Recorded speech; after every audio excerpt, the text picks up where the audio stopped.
আমার নাম মোহাম্মদ আরাফাত ইসলাম। আপনি কোন জায়গা থেকে আসছেন? আমি আসছি ময়মনসিংহ থেকে।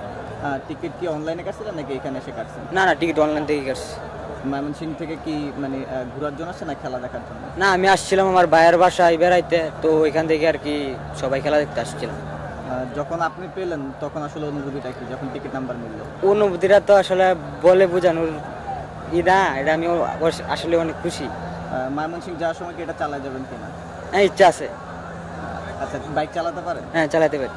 এবং আসার পর যখন এই যে এই হ্যান্ড ওভার করা হলো তখন আপনার অনুভূতি কি? মাঠে নামলেন একই সাথে, তারপর দেখলেন? না, আমি আসলে এই মাঠে কোনোদিন আজ পর্যন্ত আসার সৌভাগ্য হয় না, আজকে হয়েছে, তার জন্য আর কি অনেক খুশি লাগতেছে।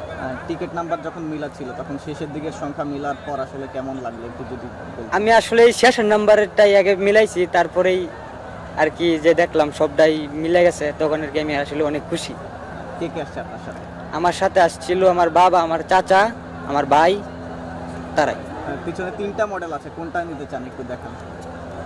মডেল আসলে তো 3টাই ভালো, আমার কাছে তো ভালো লাগতেছে এইটা। তাহলে ময়মনসিংহ এটা চালায় যাবেন, আর কোন গান গাইতে গাইতে যাবেন? গান তো বিপিএল থেকে যখন পাইছি তখন তো বিপিএল এ গাইতে হয়। বিসিবি কে ধন্যবাদ জানাচ্ছেন? অবশ্যই অবশ্যই, আমি বিসিবি কে জানাচ্ছি আন্তরিক, এবং রিভো এবং বিসিবি এবং রিভোকে জানাই ধন্যবাদ। Thank you.